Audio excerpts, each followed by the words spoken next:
मित्रों, अब हम आपको बताते हैं कि अगर आपका बच्चा गलत संगति में है तो कैसे पहचानेंगे, कौन से ग्रह और नक्षत्र उसके लिए जिम्मेदार होते हैं। देखिए, कुंडली में चौथा भाव और चंद्रमा पीड़ित होने से बच्चे के गलत आकर्षण में पड़ने की संभावनाएं बहुत ज्यादा बढ़ जाती हैं। जन्म कुंडली में शुक्र कन्या राशि में हो यानी कि नीच का हो और राहु से युति करे यानी कि कन्या राशि में राहु और शुक्र बैठ जाएं तो ऐसा बच्चा अक्सर गलत संगति में पड़ जाता है।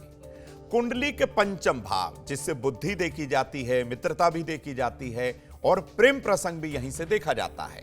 तो भाई, कुंडली का पंचम भाव या पंचमेश, इनका संबंध जो है राहु केतु से हो जाए, गुरु राहु का चांडाल दोष हो जाए तो भी बच्चे अक्सर गलत आकर्षण में या फिर गलत चक्कर में पड़ जाते हैं। अब आप बिल्कुल ना घबराइए, आपके बच्चे को कैसे लाना है सद्मार्ग पर, छोटा सा ये उपाय अपनाइए। हमेशा प्रयास करें बच्चे को सुगंध और आभूषण के प्रयोग से दूर रखें। अक्सर छोटे बच्चे हैं, वो कभी कभी डीओ का, परफ्यूम का, सुगंध का प्रयोग कर लेते हैं, तो आप उन्हें रोकिए। आभूषण से यानी कि ज्वेलरी उनको अभी मत पहनाइए क्योंकि वो बहुत छोटे हैं, भटकाव की स्थिति में आ सकते हैं।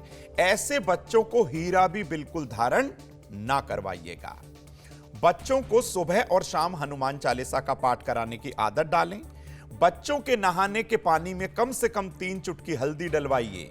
देवगुरु बृहस्पति का प्रभाव होगा, वो विवेकशाली बनेंगे, बुद्धि सद्मार्ग पर रहेगी।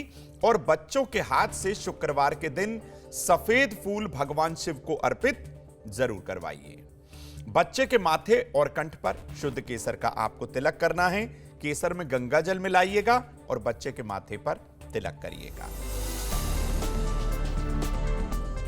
मित्रों, कई बार ऐसा होता है कि लाख प्रयास करने के बाद भी आपका बच्चा सद्मार्ग पर नहीं आता। बहुत आपने प्रयास किए, समझाया बुझाया आपने, आपके रिश्तेदारों ने, फिर भी बच्चे को समझ नहीं आई। तो भाई, बच्चे को सही मार्ग पर लाने का महा उपाय क्या है, उसे भी आप नोट करिए। बच्चों को सही मार्ग पर लाने के लिए हमेशा माता पिता अमावस्या और पूर्णिमा का व्रत पूजा जरूर करें। ऐसा माना जाता है जब बच्चा गलत रास्ते पर हो तो कहीं ना कहीं पितृदोष भी इसके लिए जिम्मेदार होता है।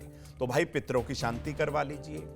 बुधवार या शनिवार के दिन अपने बच्चे के वजन के बराबर 7 अनाज किसी गौशाला में या किसी जरूरतमंद व्यक्ति को दान कर दीजिए। महीने के किसी भी शनिवार या रविवार के दिन भगवान भैरव के मंदिर में सरसों के तेल का एक दीपक जलाइए। भगवान भैरव को इमरती का भोग लगाकर जरूरतमंद लोगों में बांट दीजिए। हमेशा बच्चों के साथ मित्र बनकर व्यवहार करिएगा। हमेशा उन पर दोषारोपण मत करिए, हमेशा उनके दोषों को मत गिनवाइए। उनकी अच्छी आदतों को काउंट करवा के उनके दोषों को कम करने का आप प्रयास करिए। ऐसा करने से आपके बालक की जो है समझ में यह बात बहुत आसानी से आ जाएगी। बच्चों की समस्या और उनकी मानसिकता को समझने का भी आप प्रयास करें। तो मित्रों, अब हम आपको बताते हैं कि अक्सर आपके बच्चे किसी गलत दोस्त या गलत मित्र के चक्कर में क्यों पड़ जाते हैं। भाई, इसके लिए भी कुछ ना कुछ ग्रह और नक्षत्र जिम्मेदार होते हैं। तो क्यों अक्सर आपका बच्चा अपने मित्र के चुनाव में गलती कर बैठता है, जरा ये भी समझते हैं। देखिए, जन्म कुंडली के तीसरे भाव पर पापी ग्रहों की दृष्टि से मित्रता में अक्सर धोखा मिलता ही है। तीसरा भाव मित्रों का भी कहा गया है। तो भाई, इस भाव पर अगर पापी ग्रह दृष्टि डालेंगे तो आपका बच्चा गलत मित्र के चक्कर में पड़ सकता है। यहीं इसके विपरीत कुंडली का तीसरा भाव मजबूत है तो दोस्तों की बहुत ज्यादा सहायता भी मिलती है। तो भाई, इसका अर्थ तो यह हुआ कि कुंडली का तीसरा भाव मजबूत होना चाहिए ताकि आपके बच्चों को अच्छे दोस्त मिलें और वो गलत रास्ते पर बिल्कुल ना जाएं। जन्म कुंडली के तीसरे भाव का स्वामी और कारक मंगल और बुध यदि पीड़ित हो या नीच राशि में स्थित हो तो भी व्यक्ति को सही मित्र नहीं मिल पाते। अक्सर ऐसा व्यक्ति सही मित्र की तलाश में बहुत ज्यादा धोखा खा बैठता है और बच्चों का तो मन अबोध होता है, बच्चे अबोध होते हैं, बालक होते हैं, वह गलत व्यक्ति को बिल्कुल नहीं पहचान पाते। अब क्या करना है महा उपाय, वो भी आपको समझा देते हैं। जो आपके बच्चों को सही राह दिखाएंगे वही उसके सच्चे मित्र होंगे। सबसे पहले अपने बच्चों के मित्र मंडली पर आपको जरूर ध्यान देना होगा कि आपका बच्चा किसके साथ उठता है, बैठता है, बोलता है, या वो फोन पर किस बच्चे के साथ बात कर रहा है। आपको उसकी पूरी जानकारी रखनी होगी। उनसे उनकी आदतें, उनके विचार जरूर आप पहचान पाएंगे। भाई आपका बच्चा किसी गलत बच्चे के चक्कर में ना पड़ जाए, इसलिए उसके मन के विचारों को भी जानने का आप प्रयास करें।